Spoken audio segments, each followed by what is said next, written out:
첫 번째로 사실 결정된 대선 후보죠. 예. 언론이 다뤄주지 않을 분. 정의당의 심상정 대표님 모시겠습니다. 홈페이지 들어가서 깜짝 놀랐어요. 정의당 홈페이지가 세련돼졌어요. 이게 홈페이지 첫 화면이거든요. 굉장히 심다르크, 심블리, 사자후, 심장군, 사이다, 인민무력부장. 아, 이게 우리 홈페이지입니까? 저 아직 못 봤어요. 정의당 김고은은 없나요? 네? 정의당 김고은? 1등 국회의원, 심깨비, 심장금, 정책 완판녀, 심돌프, 철의 여인. 심상정 대표가 별명이 되게 많았어요, 실제. 굉장히 많았는데, 그 별명도 이렇게 쭉, 사진도 세련되고, 지나치게 잘 나왔어, 사진도. 우선, 왜 대통령 되려고 하시려는 거예요? 권력 잡아서 혁명하려고요. 우리 촛불 시민들이 60년 적폐청산하고 새로운 대한민국 만들려고 했잖아요. 그거는 현상유지 정치 갖고는 안 되는 일이죠. 정치혁명이 돼야 가능한 일이고, 그 정치혁명 할 수 있는 후보 감히 저밖에 없다고 생각합니다. 되실 가능성은 어느 정도인가요? 저희가 박근혜 대통령 하야를 촉구하면서 국민행동에 나섰을 때, 그때 촛불광장에 처음 모인 게 500명이에요.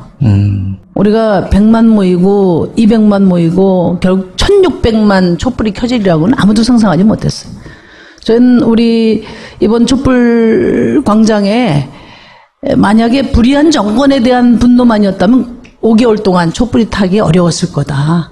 암만 열심히 일을 해도 미래를 설계할 수 없는 그런 고단한 삶이 불러낸 거거든요. 그렇기 때문에 저는 우리 시민들의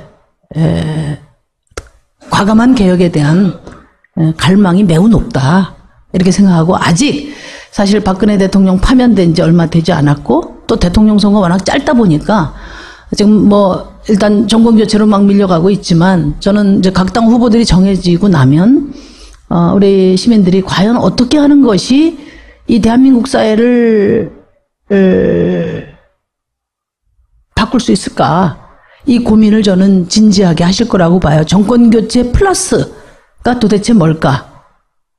그렇게 고민하다 보면 심상정에 주목하게 되실 거다. 목표 득표율이 몇 %입니까? 두 자릿수입니다. 두 자릿수. 두 자릿수. 예, 당선자가 뭐 두 자릿수를 넘지 않지 않습니까?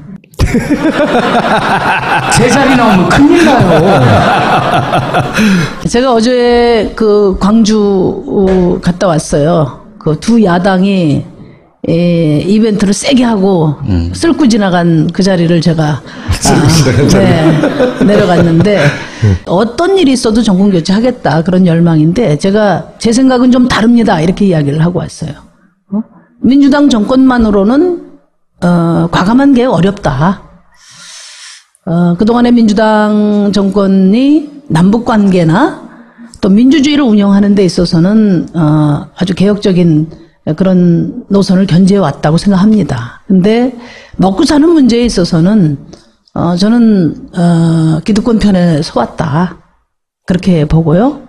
제가 과거 이제 참여정부 시절에 좀 각을 많이 세워서 아직도 후과를 많이 받고 있는데, 그때 이제 제가 가장 문제인식을 크게 가졌던 게 비정규직 문제하고 비정규직법 문제하고 삼성에 관한 얘기였어요. 다른 건 없었습니다. 왜요? 한미 FTA도 있었죠. 한미 FTA도 있었는데, 이제 결국은 파병도 있었고. 그 핵심은 그 다 관련돼 있는 겁니다. 그게 관련돼 있는 건데, 이제 비정규직 문제와 관련해서 오늘날 이 비정규직이 이렇게 양산되고 또 다른 사회 경제적 신분으로 갈 거다 하는 걸 그때도 저희가 강하게 얘기했어요. 그래서 막 점거농성하고 어떻게든지 그 비정규직법 저지하려고 애를 썼는데, 이제 그때 굉장히 나이브했다 지금도. 그리고 그 후과가 너무 크다 지금, 그런 생각하고 있고, 또 재벌개혁에 있어서는 굉장히 미온적이었다 이렇게 생각하고요. 제가 특히 이제 좀 아직도 이 답답증이 안 풀리는 것 중에 하나가 뭐냐면 지금 올 1, 2, 3월 20년 만에 온 개혁의 골든타임이에요. 그런데 단 한 건의 개혁 법안도 처리하지 못했습니다. 네. 그러니까 국민은 혁명을 원하는데 아주 평화적이고 민주적이지만 혁명적 변화를 원하는데 우리 정치권은 야당은 일상적 해법의 범위에서만 현상 유지 범위에서만 해법을 찾으니까 답이 없다고 봐요. 근데 그렇다면 지금의 현재 정치 구도가 민주당과 민주당 오른쪽의 경쟁 구도로 이번 대선이 치러진다면 과연 뭐 어떤 개혁이 가능할까 진정으로 제가 묻고 싶고요. 그래서 최소한 민주당과 민주당 왼쪽인 정의당과의 경쟁 구도 정도가 만들어져야 저는 촛불이 원하는 개혁을 시작할 수 있다. 지금 말씀드린 것처럼 단지 대통령 하나 바꾸는 선거로 끝나서는 안 된다. 대통령이 되실 분이 누가 됐든 간에 그분 개인의 뭐 의지를 의심하는 것이 아니라 지금 현재의 구도. 그러니까 왜 1, 2, 3월 달에 개혁을 못했냐? 자유한국당이 반대해서 못했다는 거거든요. 그러면은 대통령 선거 끝나면 자유한국당이 없어집니까, 여러분? 그러니까 저 이 정세를 어떻게 인식하고 어떻게 국민들이 절박한 만큼 비상국회를 운영할 것인가. 제가 제안을 했어요. 추미애 대표, 박 전 대표에게. 자유한국당은 뭐 모든 것을 다 저지하게 결사항전할 거다. 그런데 우리 국민들한테 광장에 나가서 자유한국당 때문에 아무 개혁을 못하겠습니다. 또는 법사위원회의 법안심사 소위원장 길목을 마지막으로 맡고 있는 김진태. 그 김진태 씨 때문에 아무것도 못하겠습니다. 이렇게 우리 이야기할 수 있냐. 그러니까 자유한국당은 빼고 그렇지만 또 야3당만 하게 되면 이번 탄핵이라는 게 진보 보수 여야 구도에서 된 게 아니잖아요. 그러니까 폭을 좁힐 수가 있기 때문에 적어도 바른생활당, 이 바른생활당까지는 하면 국회 3분의 2가 됩니다. 그러니까 이 바른생활당까지 4당이 합의하는 개혁이면 그러면 과감하게 비상국회를 운영하자. 그래서 제가 이야기했어요. 야사당 대표하고 국회의장이 만나서 1월 달에 국민들에게 말씀을 드리자. 1, 2월은 비상개혁국회로 운영을 하겠습니다. 자유한국당이 저렇게 반대해서 선진화법 때문에 아무것도 못하겠으니 그렇지만 국회의 3분의 2 그리고 국민들이 동의하는 그런 법안이라면 일괄 직권상정해서 처리하겠습니다. 직권상정 불법이 아닙니다. 그러니까요. 특검법도 직권상정하고 다른 개혁 그렇게 법안도. 제가 제안을 했어요. 제안을 했는데 벌벌 떨고 안 하더라고요. 그러니까 그렇게 되면 할 수 있는 게 뭐 있냐. 특검법도 마찬가지예요. 특검법 처음 만들 때 제가 그 두 야당한테 이야기를 했습니다. 이번 특검법의 특수성은 이 특검 수사 대상이 대통령이라는 거다. 그렇기 때문에 특검을 임명하거나 특검 기간 연장하는 것을 대통령한테 권한을 주는 것은 안 맞다. 맞잖아요. 이건 상식적인 그렇죠. 얘기죠. 네. 그래서 지금 국정이 공백 상태에서 국민들에게 선출된 정당성을 가진 권력은 지금 국회밖에 없으니까 국회의장한테 권한을 줘야 된다. 이렇게 이야기했는데 그냥 싹 깡그리 무시되고 가다가 결국은 뭐 그렇겠죠. 네, 이렇게 됐고요. 그다음에 그 특검 연장 문제와 관련해서도 이게 뭐 지금 비상시국이 아니라는 이유로 이제 직권상정을 안 하셨단 말이에요. 그래서 제가 의장님한테 막 대들었어요. 이거는 국회 입법권을 황교안 권한대행이 유린한 건데 국회법은 국회 자율권 행사에 해당되는 거거든요. 국회의 입법 취지를 저렇게 마음대로 왜곡하도록 국회가 굴복해서는 안 된다. 왜 직권상정 요건이 안 되냐. 그래 이제 두 야당도 할 수 없이 이제 그 야3당 대표회담에서 뭐 이렇게 말씀을 하셨지만 솔직히 말씀드려서 뭐 별로 관철시킬 생각은 별로 없으셨던 거고 심상정이 조금 뭐 이렇게 세지 않고 좀 부드러웠으면 이렇게 이야기하시고 싶었을 거예요. 검찰이 말이야 얼마나 눈치가 빠른데 지금 정권 교체 앞두고 딴짓할 수 있겠어? 그냥 놔둬도 잘할 거야. 이런 얘기를 아마 하고 싶었을 거예요. 그럼 이제 제가 그렇게 이야기하겠죠. 거꾸로 해바라기를 만들려고 하는 거냐, 검찰을. 어쨌든 국민의 정당성을 부여받은 검찰에서 지금 우병우 라인으로 다 채워져 있는 검찰도 확 좀 뒤집어야 되고, 지금 아직 뭐 최경환 정경유착의 핵심 책임자 최경환은 지금 아직 검찰 손이 지금 뭐 불구속인가 이렇게. 질문 하나를 했는데 14분 동안 지금. 제가 이 얘기 꼭 드리고 싶어서 드린 말씀이에요. 본물이 터지셔가지고 들어주는 데가 없거든요 지금. 제가 기억하기로는 3점 몇 %가 이때까지 가장 높은 득표율이어서 대선 후보로 나와서 정당 지지율은 민주노동당 시절에 23%까지 지지율이 나온 적이 있습니다. 그랬었죠. 20%. 지금 뭐 자유한국당 거의 패족으로 몰린 자유한국당이 지금 한 15% 정도 나오는데, 제가 제일 쪽팔린 게 어떻게 김진태보다도 못 나오냐, 여러분 어떻게 생각하세요? 이래가지고 뭐 대한민국 바뀌겠어요, 진짜? 이게 중요한 거예요. 지금 이 현재 정치 구도를 그대로 놔두면은 누가 정권을 잡더라도 할 수가 없어요. 본인이 가지고 있는 대표적인 공약 한 3가지 정도만 풀어보세요. 슈퍼우먼 방지법 들어보셨죠? 네. 그게 뭐예요? 이게 이제 맞벌이 시대 된 지는 오래됐잖아요. 예. 근데 이제 맞돌봄 시대는 아직 안 왔어요. 맞돌봄. 네. 그러니까 저출산이 문제가 된 지가 20년이 됐는데, 뭐 지난 10년 동안 돈도 무진장 썼어요. 80조 2천억을 썼는데 출산율이 계속 내려가요. 어디다 썼죠, 그걸? 아니, 그러니까 여성을 아이 낳는 기계로 보니까 이게 답이 없는 거예요. 그래서 제가 드린 말씀은, 어쨌든 여성들은 좋은 엄마도 되고 싶고 일도 하고 싶단 말이에요. 그러면은 돌봄을 나눠야 돼요. 물론 국가나 사회가 인프라를 제공하는 건 당연한 거고. 근데 지금 사회에서는 여자는 둘 다 해내야 하는 슈퍼 엄마를 요구하는데, 슈퍼우먼을 요구하는데, 그게 그렇게 다 해결될 일이 아니라. 그래서 제가 네. 출산 휴가도 아빠 1개월 의무제를 두고, 네. 육아휴직도 아빠 의무 휴가 휴직제를 3개월 이상을 이렇게 두도록 했는데, 아빠들이 애 키우는 거 싫어서 안 하는 게 아니잖아요. 눈치 봐야 되고 승진에 지장이 되니까. 그래서 이 법을 제대로 받아들이는 기업에는 과감한 그런 어드밴티지를 두고, 북유럽은 그렇게 하죠. 아니면 페널티를 두고, 네덜란드는 아빠가 육아휴직을 하면 승진에 인센티브를 줘요. 남편이 6개월 이상 휴가를 주던가, 육아휴가를. 그렇더라고요. 그래서 제가 아빠 육아휴직 의무제를 도입하니까 모든 후보들이 바로 따라서 다 안면했기 때문에 거의 만장일치로 합의가 됐을 겁니다. 그게 진보정당의 중요한 역할 중에 하나죠. 좋은 공약을 만들어서 뺏겨요. 그러니까 여러분들이 그 미국이나 다른 나라 대선에서는 팩트 체크를 많이 하잖아요. 팩트 체크를 해야 돼요. 누가 처음 여기에 깃발 꽂았는가? 네. 뭐 박근혜 퇴진 내가 제일 먼저 주장했다 이런 분들 많잖아요. 네? 그 팩트 체크를 해보세요. 제일 먼저 누가 주장했는지. 정의당과 제가 퇴진 촉구하고 국민행동에 나섰을 때 민주당하고 국민의당의 공식 입장이 뭐였냐면, 우린 정의당과 다르다. 우린 정의당과 함께 안 하겠다. 그거였어요. 그래서 제가 굉장히 섭섭했다고 그때.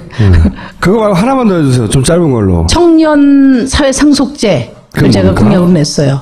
그러니까 상속 증여세 세수를 한 5조 4천 정도 되는데, 이거를 20세 된 청년에게 일괄 배분하겠다는 겁니다. 상속을 시켜주겠다는 겁니다. 그게 무슨 의미죠? 그러니까 지금 어떤 사람들은 평생 쓰고도 다 못 쓸 그런 재산을 상속받고, 어떤 친구들은 이제 가난을 대물림 받잖아요. 그러다 보니까 지금 신분사회니 뭐 흑수저니 뭐 이런 이제 그 절망의 목소리들이 터져 나오기 때문에, 원래 상속증여세의 취지가 기회의 균등이라는 차원에서 이 상속세가 이제 그렇죠. 그 책정이 된 거예요. 그리고 그 용도대로 쓰겠다는 거예요. 전 세대가 만들어 놓은 재산을 그냥 아무런 노력 없이 물려받는 거니까. 그럼요. 예. 그 재산, 그래서 거기서 세금을 부과해서 나눠주겠다는 거죠. 20세가 되면 그 n분의 1을 나눠주겠다는 겁니다. 그리고 이제 그 고아라든지 그래서 양육시설에서 큰 분한테는 2천만 원 기본 재산을 국가가 만들어주는 것으로. 절대 포퓰리즘이 아닙니다. 이거는 원래 상속증여세 취지대로 쓰겠다는 거예요. 그러면 모든 청년들이 다 받는 거예요? 그렇죠. 차등 지급받는 네, 거예요? 20세에서 25세 사이에 본인이 원할 때 균등하게. 그러면 그게 얼마 정도 돼요? 20세에서 25세 청년들이? 지금 이제 2018년에 한 64만 정도 되고요. 그 다음부터는 한 48만 뭐 이렇게 줄어들어요. 청년들이. 근데 이제 저희가 콜백 제도라고 해서 엄청나게 상속받는 사람들이 있잖아요. 이런 사람들은 이제 걸러낼 겁니다. 일정한 기준을 가지고. 그러고 나면 한 50만 명 정도 되니까. 5조 4천 받는 액수가 어느 정도 됩니까? 1,000만 원 정도. 1,000만 원? 네. 20살 되면 그냥 1,000만 원 받는 거예요? 네네. 국가가 그렇게 해주는 겁니다. 네. 파격적이네요. 네. 청년 기본소득의 일환으로 저희가 이 방안을 제시를 해서 우리 청년들에게 뭐 흑수저를 서글퍼하는 청년들에게도 힘을 주고 앞으로 그런 그 출발선을 동등하게 만들겠다는 강력한 의지로 이 제도를 제가 공약했습니다. 또 있나요 혹시? 군인들 우리 병사들에게 한 54만 원 정도 월급 지금 최저임금의 40%를 지급할 예정입니다. 그래봐야 돈 걱정들 많이 하는데 자기들 쓸 때는 돈 걱정 하나도 안 하다가 꼭 무슨 어려운 처지에 있는 분들 제대로 대접하려면 돈 타령해요. 이게 1조 7천밖에 안 드는데요. 지금 국방예산 40조 중에 20조가 봉급으로 나가는 건데 나머지 다 누구한테 나가냐? 장교들한테 나가는 거예요. 이거 50만 원씩 줘봐야 1조 7천밖에 안 돼요. 그거 왜 못합니까? 의지만 가지면 하지. 진보정당에서 처음 그건 말이 안 되잖아. 했던 정책들이 한 짧게는 5년에서 10년 지나면 다른 정당이 다 얘기하고 있어요. 지금 급해서 5년, 10년 갈 수가 없어요. 제가 빨리 대통령이 돼서 당장 시행을 해야 돼요. 그 질문 하나 드려볼게요. 솔직하게 이번 대선이 좀 마음이 편하시죠? 아주 즐겁게 하고 있습니다. 이번 대선에서는 끝까지 갈 수 있을 것 같다는 생각이 드시죠? 이제 그 질문은 이제 그만 좀 하세요. 제가 퇴장을 하면 우리 정의당만 퇴장되는 게 아니라 이번엔 촛불 시민이 퇴장되는 거라고 생각해요. 그런 사명감을 갖고 있어요. 촛불 시민이 원하는 과감한 개혁을 누가 할 수 있습니까? 저는 그런 정의당만 갖고도 안 돼요. 그러니까 그런 정치 구도를 만들어야 된다는 거예요. 너무나 오랜 세월 동안 오른쪽으로 경도된 우리 정치 구도를 과감하게 왼쪽으로 이동시켜야 누가 대통령이 되더라도 개혁의 에너지를 가질 수 있다. 그런 점에서 제가 사명감을 갖고 있는 겁니다. 그러면은 지금 노리는 표는 누구의 표예요? 우리 사회가 좀 더 이 민주당, 새누리당이 왔다 갔다 하는 정권 교체보다는 좀 더 근본적인 개혁이 필요하다고 생각하면서도 진보적인 개혁이 필요하다고 생각하면서도 또 민주당의 한계를 다 또 보고 있으면서도 그동안에는 정권 교체 때문에 비판적 지지를 했던 분들이 많아요. 그러니까 심상정이 하면 잘하겠다 이렇게 생각하면서도 심상정 지지율 높아지면은 정권 교체 지장이 될까봐 억눌림이 많았어요. 근데 이번엔 그러실 필요가 없어요. 이번에는 과감하게 심상정을 머릿속으로 계속 사랑해 보세요. 그러면 정치 혁명이 가능하죠. 그래서 이제는 비판적 지지, 민주 대 반민주 구도, 민주화 이후 30년 동안 지속됐던 민주 대 반민주 구도는 이제 과거가 됐어요. 왜냐하면 시민들이 수구 세력을 퇴출시켰잖아요. 지지율이 일정하게 나오더라도 그거는 부자망해도 3년간은 지지율이지 집권 능력은 이미 상실했어요. 그렇기 때문에 이제는 민주 대 반민주 구도 이제 과거의 것이다. 비판적 지지하셨던 우리 사랑하는 시민 여러분 돌아오십시오. 이제는 과감한 개혁의 에너지를 모아내야 되고 보다 진보적인 개혁 정권을 만들기 위한 그렇게 하기 위해서 힘을 결집해야 된다. 정권 교체는 역시 중요하죠. 근데 이제 지금 각 당이 그 연장선 각 당이 지금 장이 크게 섰는데 시장 입구까지 막고서 지금 장사를 해요. 우리 지금 그 시장 안에도 못 들어가고 시장 문 밖에서 지금 노점상하고 있어요. 제가 지금.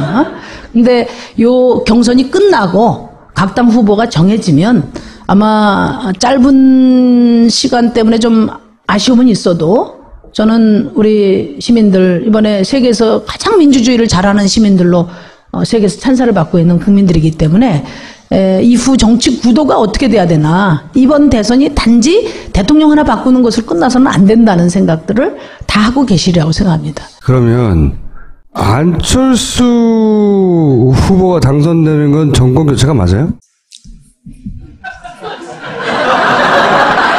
아이, 짓궂죠.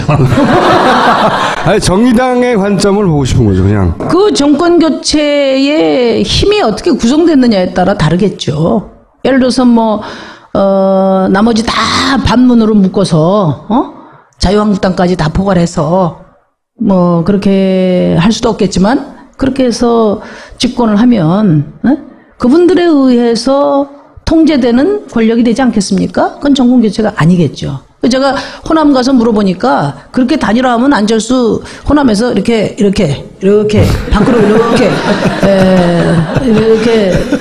그렇게 말들 하시더라고요. 혼자 힘으로 당선이 됐다. 현상 유지 정권 교대 정도 되겠죠, 뭐. 정권 교대. 왜냐하면요. 잔인한 양반이야, 아주. 아니, 제가 이렇게 말씀드리는 거는 네. 지금 그동안에 오랜 세월 민주대 반민주 구도로 우리 정치가 차선의 정치를 계속 해왔어요. 그러다 보니까 국민의 삶과 정치가 너무 지금 괴리가 큰 겁니다. 사실 굉장히 급진적인 개혁이 이루어져야 되는데 지금 이제 제가 호남 가서도 이야기했어요. 문재인 대 안철수 구도로는 새로운 대한민국 갈 수 없다. 왜냐하면은 우리 안철수 후보님도 훌륭하신 분이고 장점이 많으신 분인데 안철수 후보는 민주당보다도 더 온건 개혁을 추구하시는 분이거든요. 지금 민주당으로 정권 교체를 한다고 하면서도 얼마나 개혁할까 물음표가 달려 있어요. 불안한 마음이 있단 말이에요. 그런데 더 온건한 개혁은 우리 촛불 시민의 뜻이 아니다. 우리 국민들의 뜻은 민주당보다는 좀 더 과감한 개혁을 원하고 있고 바로 그 위치에 있는 게 심상정이다. 그렇기 때문에 심상정 대 문재인 1대1 구도. 민주당 대 정의당 구도로 돼야 된다. 응? 홍준표 후보는 어떻게 평가하십니까? 뭘 어떻게 평가해요? 자, 그럼 평가한 걸로 하고요. 아니 근데 그분이 당선되려고 나오시는 분도 아니지만 당선되시면 아마 우리 엄마들이 촛불을 들지 않을까? 왜냐면 아이들이 그 막말 듣고 이렇게 하면 안 돼. 정치는 아이들이 들어도 좋은 말을 해야 되거든요. 유승민 후보는 왜 못 들은 거죠? 보시기에. 그 양반이 무슨 깼다 보수요? 깨끗하고 따뜻한 보수 하시겠다고 했잖아요. 아, 그랬어요? 네. 그 바른생활당에서 그렇게 이야기했어요. 제가 왜 바른생활당이라고 폄하하는 게 아니고 요즘 시대 정신이 정의잖아요. 정의를 우리말로 하면 그게 무슨 바르다는 뜻이거든. 바른당은 정의당의 유사당명이에요.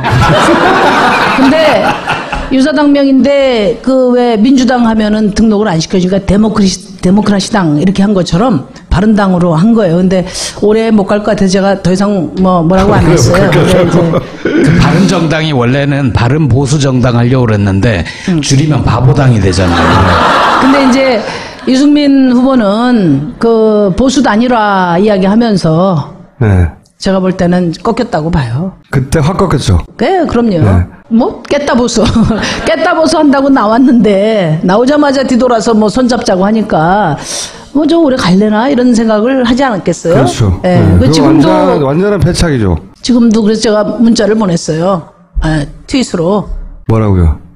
악마의 유혹에 넘어가지 마라. 단일화 하지 마라. 길게 보고 어차피 안 되니까 길게 보고 어차피 안 되거든요. 건전한 보수 정치를 밭을 일구시라.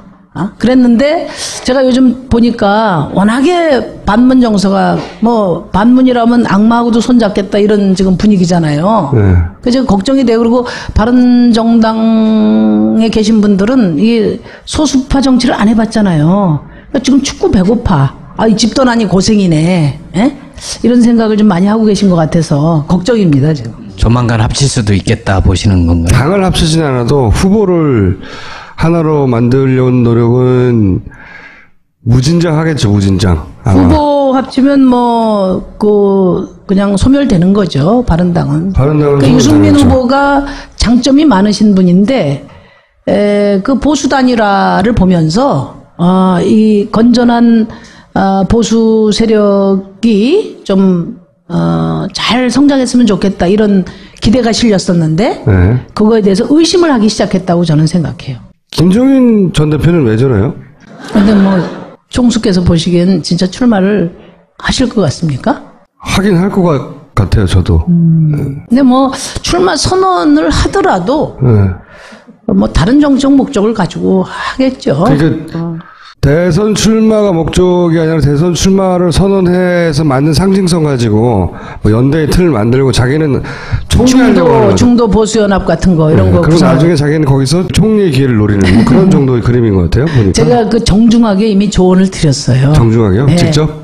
메시가 물인유는 될 수 있어도 네. 거꾸로는 안 된다. 그랬더니 거꾸로는 쉽지 않다. 그런 말씀을 드렸고, 암만 생각해도 선수보다는 코치가 어울리신다. 이렇게 제가 말씀을 드렸어요. 그랬더니. 면접에서? 아니, 제가 트윗으로. 근데 김종인 전 대표는 5선을 다 비례로 하셨잖아요. 네. 좀 대통령 출마하고 싶은 생각이 있으실 거예요. 그리고 경륜도 있고. 그런데 지금은 일상적 시기가 아니라 촛불이 켜지고 있는 시기이기 때문에 군부 독재 또 여야를 다 넘나든 분에게 새로운 대한민국의 선장을 맡기는 일은 없을 거다 저는 그렇게 생각하고요. 물론 그렇겠죠. 그래서 네. 모든 나라 걱정하시는 건 좋은데 모든 열정이 다 아름다운 건 아니다. 만약에 문재인이 당선된다. 그럼 가장 먼저 뭘 요구하실 겁니까? 문재인 당선자에게. 이재용 씨 사면하지 말라고 제가 이야기할 거예요. 박근혜 씨는요? 둘 다.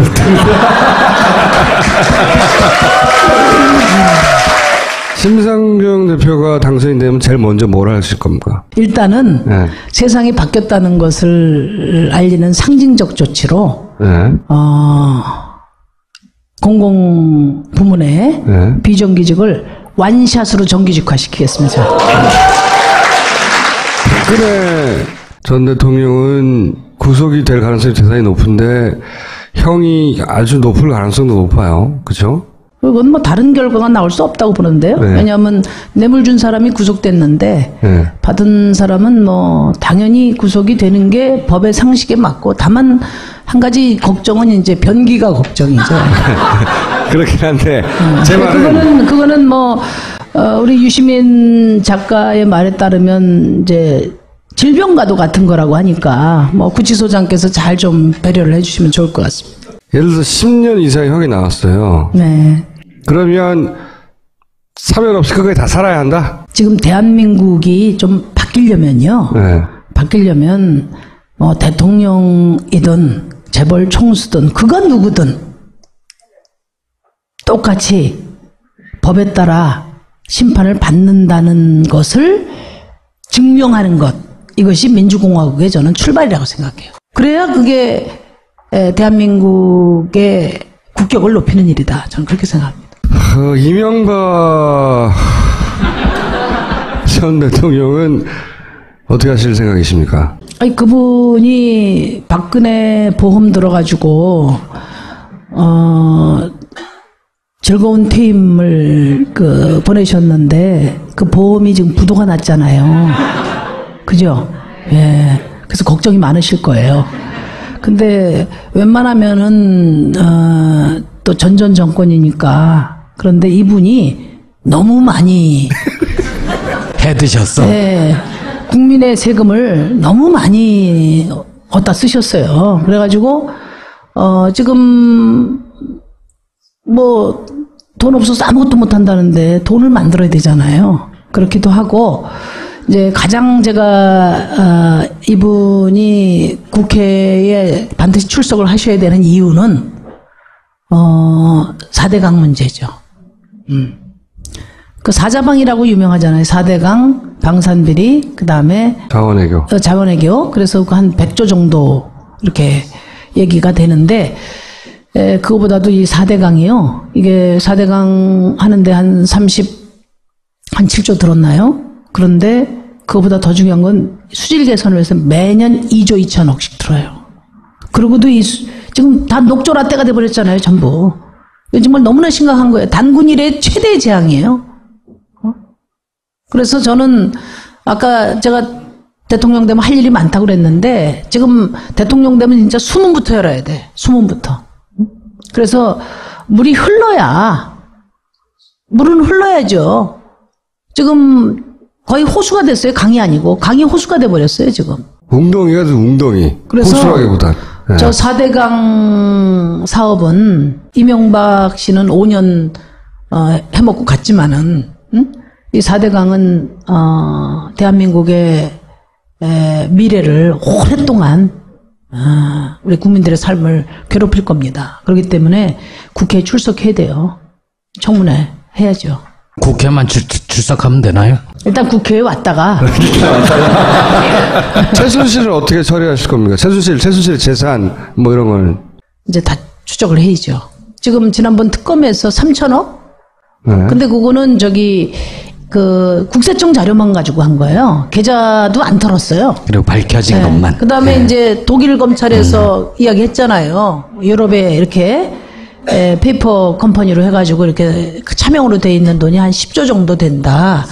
한국 검찰에서 요구하면 언제든지 자료를 줄 용의가 있는데 요구를 안 한다. 지금 그렇게 하고 있기 때문에 좀 탈탈 털어야 되고요. 그 정유라 씨가 우리 청년들에게 얼마나 상처를 줬습니까?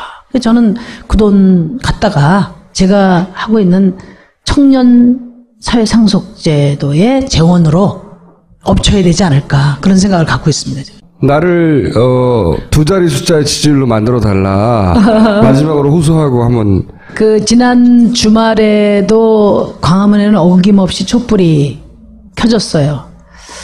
제가 가슴이 뭉클했어요. 왜냐하면 이제 새누리당도 깨졌고, 이재용 씨도 구속했고, 대통령도 끌어내렸으면, 이제 촛불을 끌만도 한데, 우리 시민들은 여전히 신발끈을 동요매고 있어요.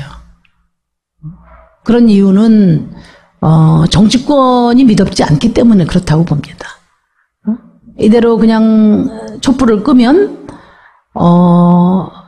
우리가 촛불을 통해서 얻은 작은 성과마저 날아가지 않을까 이런 불안감이 있다고 생각해요. 저는 지금 이번 대통령 선거가 어떤 결론이 나느냐에 따라서 이후 대한민국이 정말 한 발짝이라도 미래를 갈 수 있느냐 없느냐 결정하는 아주 중요한 선거다. 그렇게 생각을 하고요. 의지를 가져도 어떤 분이 개혁 의지를 갖는다고만 되는 게 아니라 정치 구도가 뒷받침을 해줘야 되고요. 또 이번에 내가 대통령 돼서 해보겠다 했지만 그냥 현상 유지 정치로 아무것도 못한다면 아까 제가 말씀드렸지만 민주당과 민주당 오른쪽의 정치 세력과의 대결 구도로 된다면 그 결과가 지금 현재의 정치 구도하고 같습니다. 그러면 저는 보나마나 식물국회 빈손 정부가 될 거다. 그렇게 되면 그게 누구라도 우리 시민들은 그 정부를 결코 용서하지 않을 겁니다. 그러니까 성공적인 정부 100%는 아니라도 개혁의 방향으로 힘을 실을 수 있는 정부를 만들려면 이번 대통령 선거에서 정치 구도를 바꾸는 것이 가장 중요하다. 그래서 이번 대통령 선거의 하이라이트 그 포인트는 심상정이다. 자, 그러면 여기까지 하고 다음 시간에 다시 모시겠습니다. 네, 고맙습니다.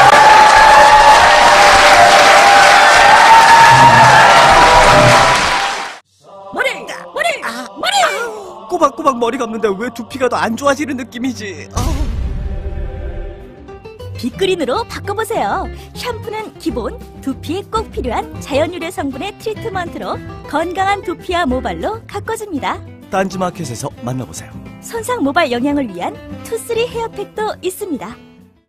에라 헤어 드라이어의 경기 보시겠습니다. 특허받은 BLDC 모터를 달고 나왔다니 기대가 됩니다. 1700와트 역시 강하네요. 유해 물질도 없고 정말 대단하죠. 쿨버튼 2개로 빠른 전환. 네, 음이온도 나오니 머릿결도 좋아지겠어요. 에라 드라이어 완벽한 퍼포먼스로 딴지마켓에 입성합니다. 충전식 케어로 롤리팡도 함께 판매하니 든든하네요. 하루 한 포, 하루니아. 내가 네 C3G가. 하루 한 포, 하루니아. 가격은 낮은데 성분은 C3G. 하루 한 포, 하루니아. 호, 아로니아 함량이 올라가는군요.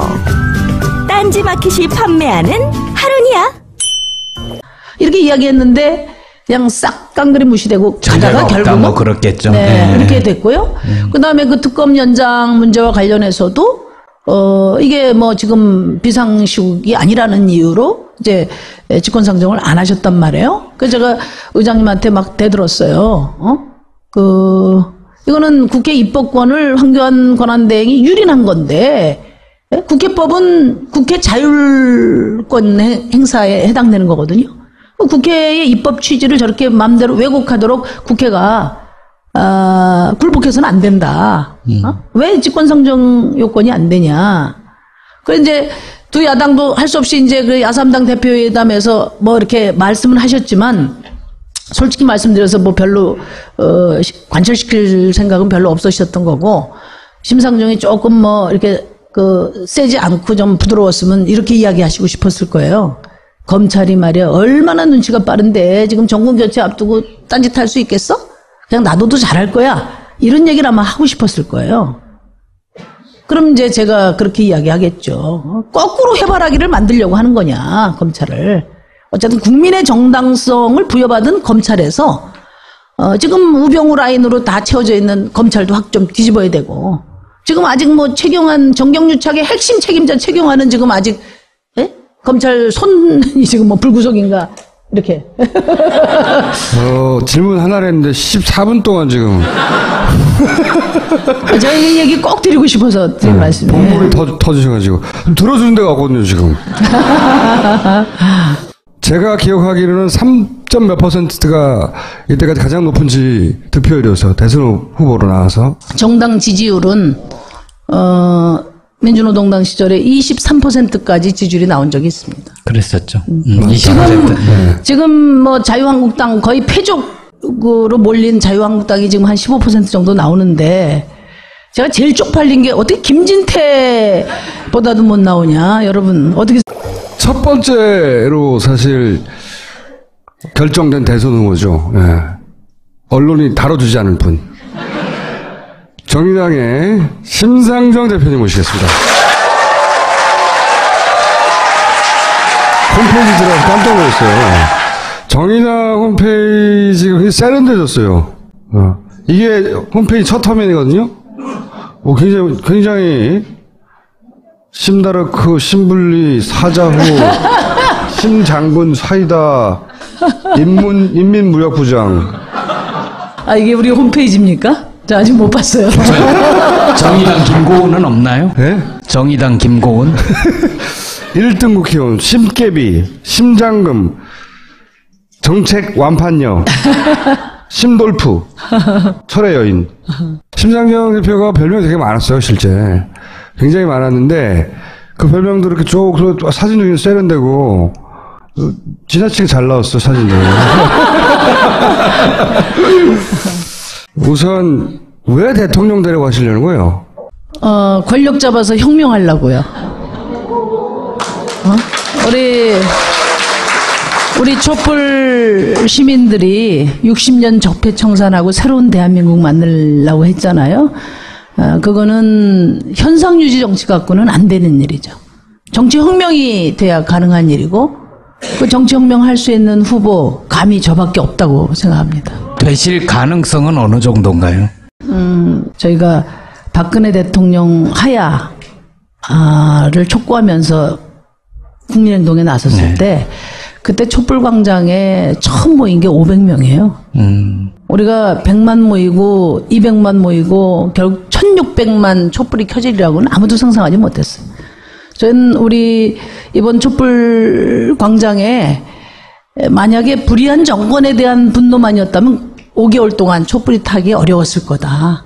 암만 열심히 일을 해도 미래를 설계할 수 없는 그런 고단한 삶이 불러낸 거거든요.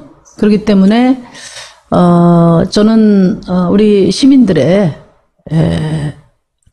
과감한 개혁에 대한 갈망이 매우 높다 이렇게 생각하고, 아직 사실 박근혜 대통령 파면된 지 얼마 되지 않았고 또 대통령 선거 워낙 짧다 보니까 지금 뭐 일단 정권 교체로 막 밀려가고 있지만, 저는 이제 각 당 후보들이 정해지고 나면 우리 시민들이 과연 어떻게 하는 것이 이 대한민국 사회를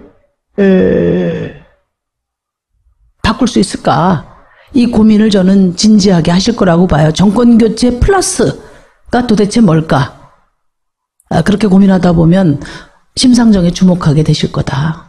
목표 득표율이 몇 %입니까? 두 자릿수입니다. 두 자릿수. 두 자릿수. 예, 당선자가 뭐 두 자릿수를 넘지 않지 않습니까?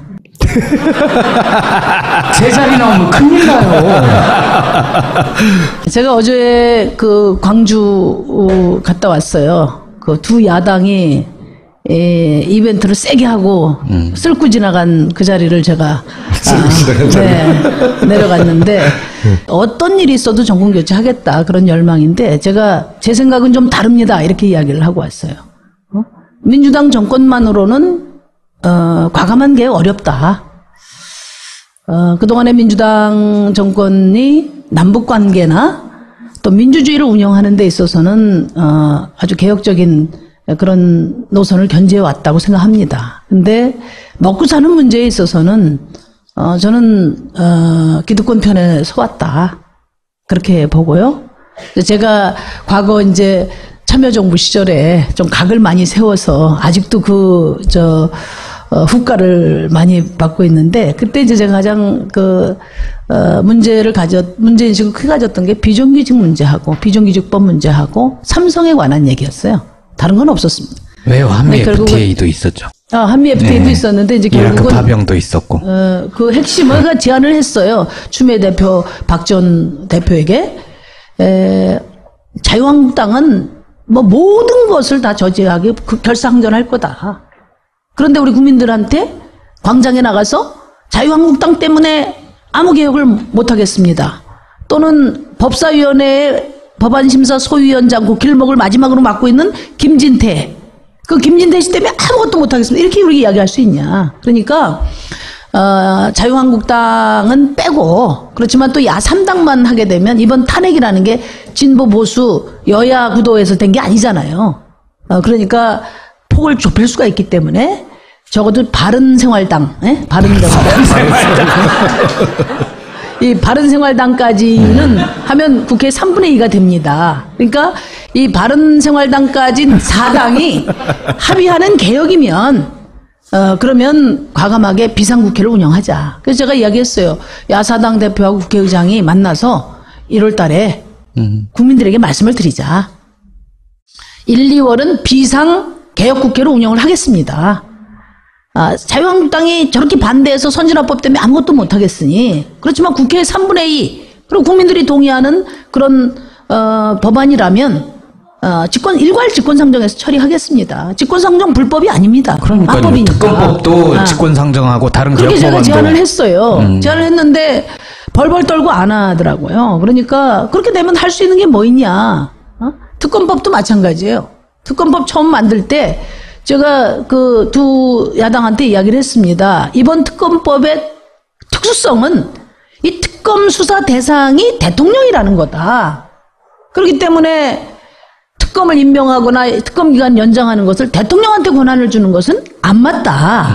맞잖아요. 이건 상식적인 그렇죠. 얘기죠. 네. 그래서 지금 국정이 공백 상태에서 국민들에게 선출된 정당성을 가진 권력은 지금 국회밖에 없으니까 국회의장한테 권한을 줘야 된다. 그 다 관련돼 있는 겁니다. 그게 관련돼 있는 건데, 이제 비정규직 문제와 관련해서 오늘날 이 비정규직이 이렇게 양산되고 또 다른 사회경제적 신분으로 갈 거다 하는 걸 그때도 저희가 강하게 얘기했어요. 그래서 막 점거농성하고 어떻게든지 그 비정규직법 저지하려고 애를 썼는데, 이제 그때 굉장히 나이브했다. 지금도. 그리고 그 후과가 너무 크다 지금. 그런 생각하고 있고 또 재벌개혁에 있어서는 굉장히 미온적이었다. 이렇게 생각하고요.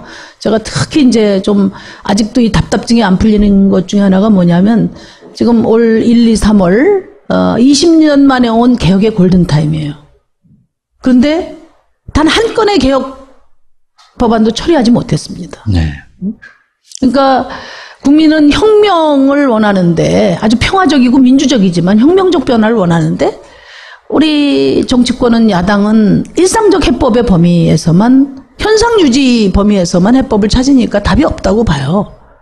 근데 그렇다면 지금의 현재 정치 구도가 민주당과 민주당 오른쪽의 경쟁 구도로 이번 대선이 치러진다면 과연 뭐 어떤 개혁이 가능할까 진정으로 제가 묻고 싶고요. 그래서 최소한 민주당과 민주당 왼쪽인 정의당과의 경쟁 구도 정도가 만들어져야 저는 촛불이 원하는 개혁을 시작할 수 있다.